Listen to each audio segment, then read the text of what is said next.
Greetings to all of humanity. It's really a joy, it's a pleasure, it's my honor, as usual, to be greeting you and always bringing this message of emancipation to you, whereby I'm pointing you to look no other place but to look inwardly to discover that your real identity is your divinity. That's the reason why I want to speak to you today concerning divine conception.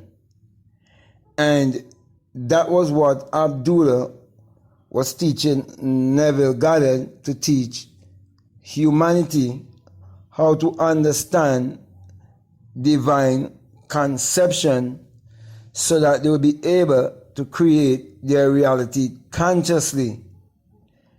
Now, one thing I want to make sure stress is that the Bible addresses the human mind and must be interpreted psychologically. That the Bible is not literal, neither is the Bible secular history, and that the Bible was written symbolically. Also, I want to let you know that from Genesis 1 to Revelation 22, that it's all a great psychological drama. It all have to do with the human psyche. Now, as long as you understand that, and you understand the law of mentalism, that everything was first a thought, everything was first mental, everything was first psychological, you'll come to realize that it is your own thoughts that is creating your reality, and that you can create your reality consciously. Therefore, if you would understand divine conception, you have to understand physical conception also. So I want to speak to you concerning the physical sperm and the egg in the woman, so that you would have the understanding of how you can bring forth your desires into this world and make it a hard and objective fact. Now, each and every one of us was expressed in this world through our mother and our father having sex. But before they partake in that sacred act, it was first a thought, it was first an idea, and that thought aroused them with certain feeling, which we would refer to as that horny feeling, that desire. And when we have desires in our life, those desires must be filled or they must be met. For example, we feel thirst. That's a desire. And we make sure we take a drink of water to quench that thirst. We get hungry. We know that hunger is a natural desire. Also, we eat food to fulfill that desire. So too, when we have that sexual desire. And so, when the man gives off his sperm and it meets with the egg in the woman, the egg penetrates, the sperm, penetrates that egg and fertilize that egg with that life, and there's an impregnation. And so the woman walk around being pregnated, and then she gave birth. Now, in the psychological realm, you come to realize that when you have a desire, it's a spiritual sensation. And you're going through a spiritual sexual act within yourself when you use your imagination to create your reality consciously. So when you're seeing things through your mind's eye, it's a conception. So once it can be conceived and believed and acted upon, you will reap the manifestation. So you're giving birth to a pregnancy. You've been conceived. And each and every day you live your life believing in yourself, believing in your goals and your dreams, You're walking around with a pregnancy, but this pregnancy is done in secrecy. That is why you're told in the Bible, see to it that you tell no man, do not let your right and your left hand knows. And that is why also in Matthew 6:6, you're told to go into the closet, go into your secret place and close the door, which is closing your eye, and block out this wall of doubt and fear and go into the world of possibilities and see things through your mind's eye. Also, you're told that Mary conceived and bring forth, and it's a parable of how you be conceived and bring forth, because you say, let it be unto me according to thy word. You understanding that a word is a thought expressed. And when you have a thought or you have a desire of that which you so desire in this world, you want to see it come forth. You want to bring forth. So my brother, my sisters, when you understand that just as there's a physical expression of bringing a child into this world, or being birthing a child in this world, so too it is when you're birthing or giving birth to your desires. You'll understand that God and man are one. You'll understand sex, which is sacred energy exchange. You'll realize that that is the same thing you're doing when you have a desire.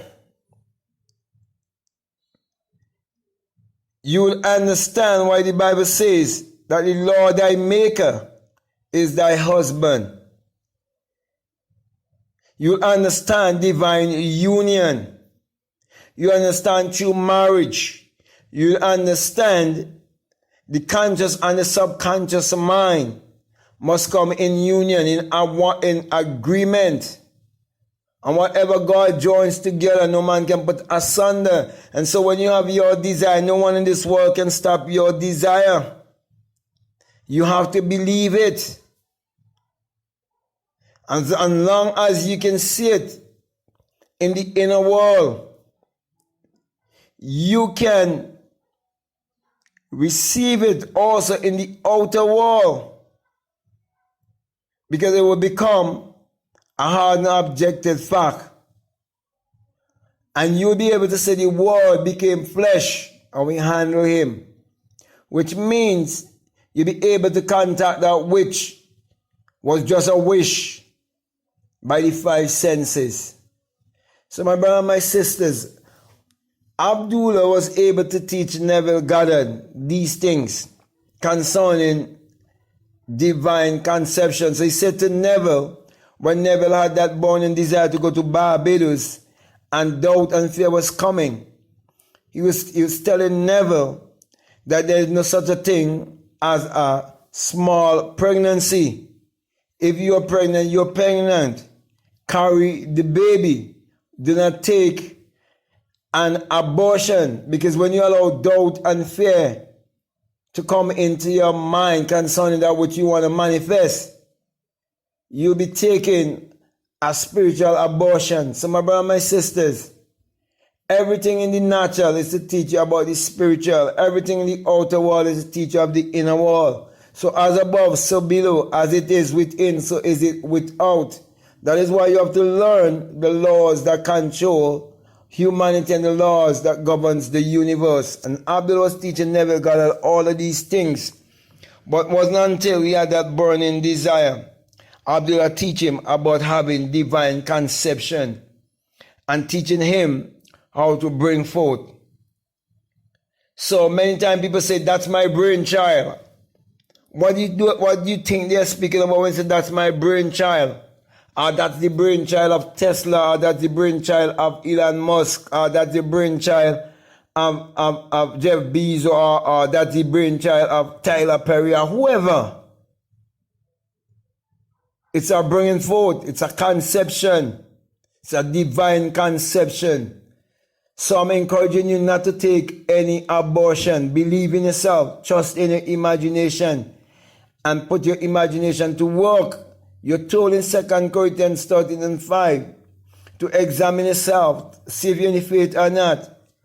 Don't you know your own self? That Jesus Christ is in you?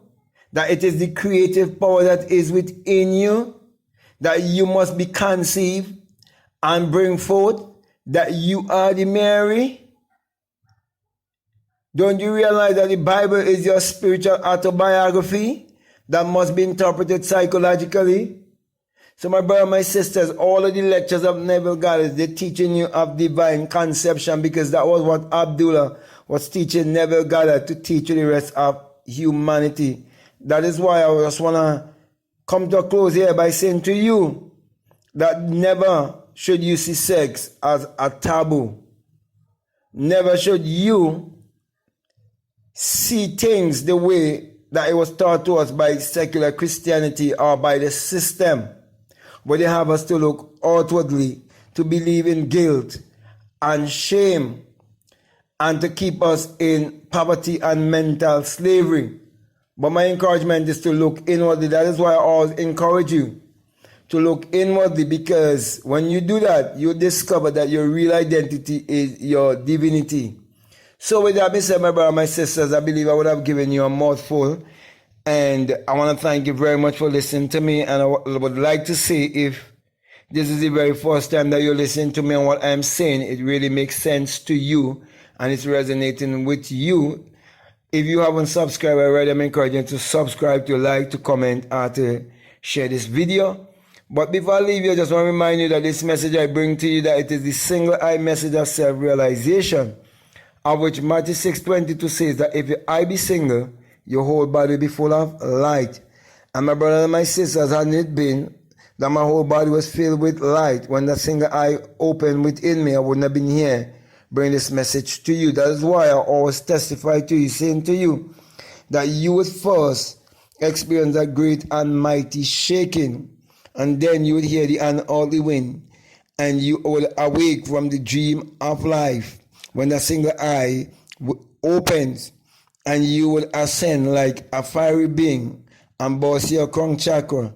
You will come out of your skull and become invisible, become one with the wind. And then you will understand what it means when it speaks about the rapture. You will also understand what the Bible really means when it says that you shall change from mortal to immortality in the twinkling of an eye. That twinkling of an eye is an opening of an eye.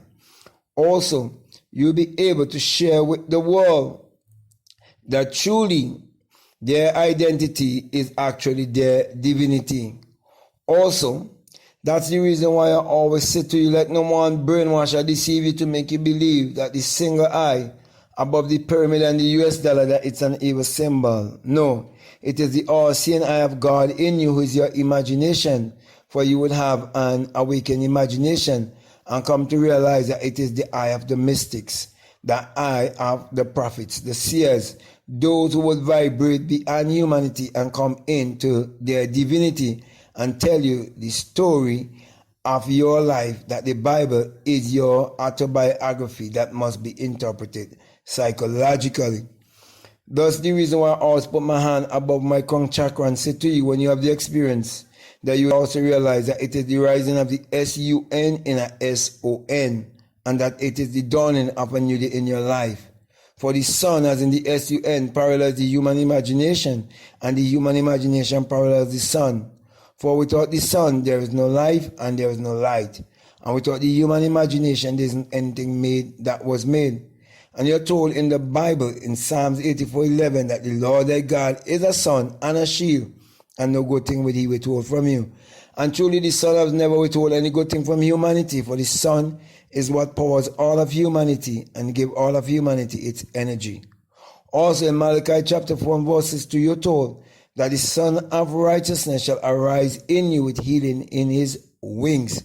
And that is why when the Son has risen in me, I'm bringing healing to all of humanity, encouraging each and everyone to use your mind power, which is your solar power, your sun power, your God power, which is the creative power, use that power to achieve your every desire.